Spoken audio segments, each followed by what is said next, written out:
Assalamualaikum warahmatullahi wabarakatuh. Selamat pagi anak-anak. Masih semangat ya? Nah, pada kesempatan kali ini saya akan menjelaskan tentang besaran skalar dan besaran vektor.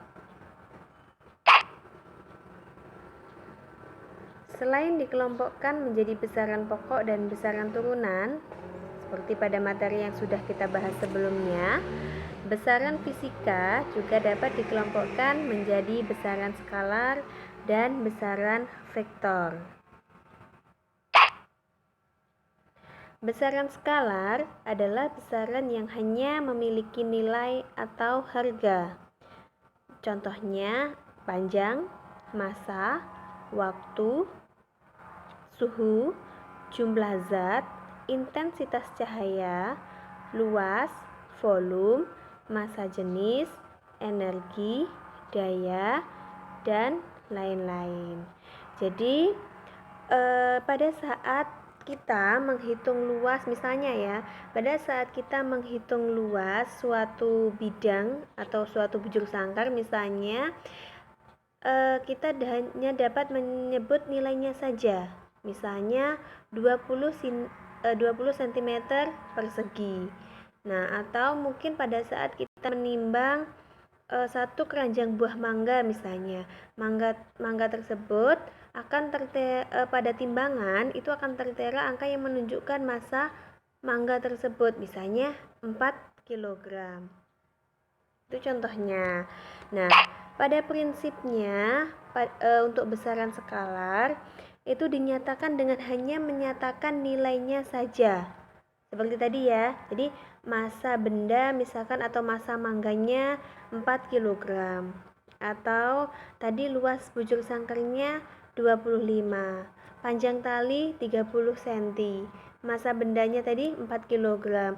Waktu tempuh 10 menit dan sebagainya. Jadi tinggal kita bisa menyebutkan nilainya saja. Itu untuk besaran skalar. Nah, selanjutnya untuk besaran vektor itu adalah besaran yang mempunyai nilai atau harga dan juga mempunyai arah. Contohnya kecepatan, percepatan, gaya, momentum, momen gaya, momen couple, impuls, perpindahan, dan lain-lain ya. Jadi atau jika sebuah mangga misalnya ya, kita misalkan sebuah mangga kita memetik sebuah mangga misalnya seperti itu. Kita memetik sebuah mangga dan mangga tersebut berada di genggaman kita. Jadi yang semulanya diam di genggaman kita, kemudian mangga tersebut terjatuh. Terus apa yang akan kita amati? Yang kita amati pasti mangga tersebut jatuh ke lantai. Nah, jatuh ke lantai itu disebabkan oleh apa? Disebabkan oleh gravitasi atau disebabkan oleh gaya. Nah, pada gerak mangga dari keadaan diam terus kemudian bergerak dengan kecepatan yang terus bertambah dengan arah ke bawah sehingga menyentuh lantai. Dari kejadian tersebut kita dapat menyebut bahwa besaran gaya dan besaran kecepatan itu merupakan besaran vektor. Kenapa? Karena besaran tersebut memiliki nilai dan juga memiliki arah. Seperti itu untuk penjelasannya. Nah, lambang vektor itu dinotasikan dengan huruf besar dan di atas huruf tersebut diberikan anak panah. Jadi seperti pada slide ini ya. Nah, atau sementara itu besar dari vektor itu dinotasikan dengan tanda harga mutlak. Ya.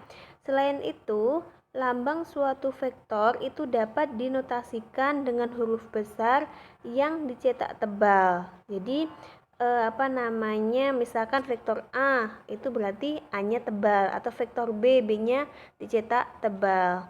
Atau mungkin serta besarnya vektor itu dinotasikan dengan huruf miring. Jadi vektor A dicetak A-nya miring, atau vektor B, B-nya dicetak miring. Nah, untuk prinsipnya besaran vektor harus dinyatakan dengan suatu angka dan arah. Jadi cara menyatakannya, misalkan yang tadi ya, contohnya dari yang tadi, misal mobil bergerak dengan kecepatan 50 km per jam ke barat. Ya, jadi ada arahnya. Seperti itu.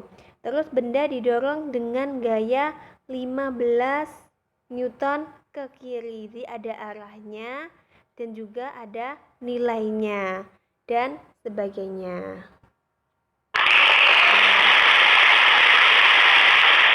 Sekian, itu tadi penjelasan tentang besaran skalar dan besaran vektor. Silahkan jika ada yang mau ditanyakan. Wassalamualaikum warahmatullahi wabarakatuh. Tetap semangat untuk anak-anakku semuanya. Terima kasih.